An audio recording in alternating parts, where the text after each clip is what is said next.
माननीय अध्यक्ष महोदय, माननीय सदस्य ने शिक्षकों को लेकर के सबसे पहले जो सवाल पूछा है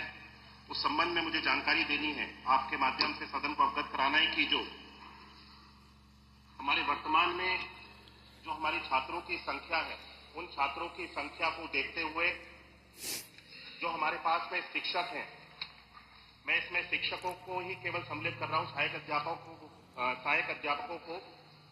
इसको जो हमारा छात्रों का और जो पीटीआर होता है छात्रों का और शिक्षक का जो रेशियो है, वर्तमान की छात्र संख्या को देखते हुए और वर्तमान के हमारी शिक्षकों की संख्या को देखते हुए हम 1:30 होना चाहिए, जो कि प्राइमरी स्कूल्स में उसको हम लोग पूरा करते हैं। और शिक्षा मित्रों को अगर हम इसमें सम्मिलित करते हैं तो शिक्षा मित्रों को इसमें सम्मिलित करते हुए 1:22 का रेशियो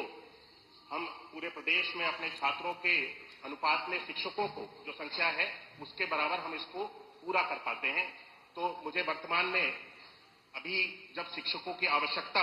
उत्तर प्रदेश सरकार को अपनी छात्रों को संख्या को देखते हुए हुई, तो हमारी सरकार के समय में ऐसे समय समय पे अलग अलग भर्तियों के माध्यम से भी शिक्षकों की नियुक्ति की गई है। मैं सदन को आपके माध्यम से अवगत कराना चाहता हूं कि 2018 में 12,460 सहायक अध्यापक प्राथमिक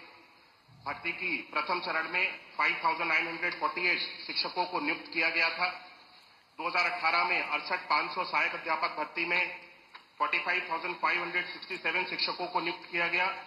और 69,000 सहायक अध्यापक भर्ती में 2020-21 में 69,000 टीचर्स को रिक्रूट किया गया, नियुक्त किया गया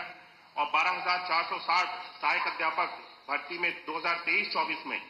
5,856 शिक्षकों को नियुक्त किया गया। ये मिलाकर के कुल 1,26,371 शिक्षकों को हमारी सरकार के समय में नियुक्ति दी गई है। अब जब वर्तमान में छात्रों की और शिक्षकों का अगर अनुपात हम लोगों को इस तरह से अवगत महसूस होगा कि छात्रों की और अगर छात्र बढ़ रहे हैं तो आने वाले समय में शिक्षकों की अगर आवश्यकता होगी तब इसके ऊपर विचार किया जाएगा। वर्तमान में कोई नई नियुक्ति को निकालने के लिए सरकार का कोई विचार नहीं है। माननीय सदस्य ने और भी प्रश्न किए कि जो नियुक्ति अभी कोर्ट में विचाराधीन है, कोर्ट में जो सुप्रीम कोर्ट में 69,000 की एक भर्ती हमारी विचाराधीन है, जिसपे माननीय सुप्रीम कोर्ट में सर्वोच्च न्यायालय में जिसका केस चल रहा है, उसकी लिए हमारी सरकार की ओर से पूर्ण रूप से पहल की जा रही है। जो भी हमारी सरकार का उसमें योगदान हो सकता है, हम स्वयं चाहते हैं कि शिक्षकों की ये जो भर्ती की प्रक्रिया है इसको जल्द से जल्द समाप्त किया जाए और सरकार की ओर से इसमें पूर्ण योगदान दिया जा रहा है। माननीय सदस्य ने खेलकूद के बारे में भी चर्चा की। मैं बताना चाहता हूं, अवगत कराना चाहता हूं कि हमारी सरकार के समय में बच्चों की शिक्षा के ऊपर तो हम लोग ध्यान दे ही रहे हैं, लेकिन बच्चों के ऑलराउंड डेवलपमेंट में खेल का भी बहुत बड़ा योगदान है। हम समय समय पे प्रदेश स्तर पे, जिले स्तर पे अलग अलग प्रतियोगिताओं को ऑर्गेनाइज कराते हैं, जिसके लिए यहाँ से धनराशि की व्यवस्था भी की जाती है और हर एक विद्यालय में बच्चों को खेलकूद के उपकरण को भी उनको उपलब्ध कराने के लिए भी हर विद्यालय को अलग से हमारी सरकार के द्वारा, शासन के द्वारा धनराशि दी जाती है, जिसके माध्यम से बच्चों के लिए विद्यालय स्तर पर जाकर के खेलकूद के उपकरण परचेज किए जाते हैं और जिससे बच्चे खेलकूद में जिस भी क्षेत्र में जिस भी खेल में उनकी रुचि हो उस खेल में आगे बढ़ सकते हैं। माननीय सदस्य ने यह भी प्रश्न उठाया कि हमारी सरकार के समय में विद्यालयों को बंद करने का कार्य किया जा रहा है। मैं याद दिलाना चाहता हूं कि 2017 से पहले उत्तर प्रदेश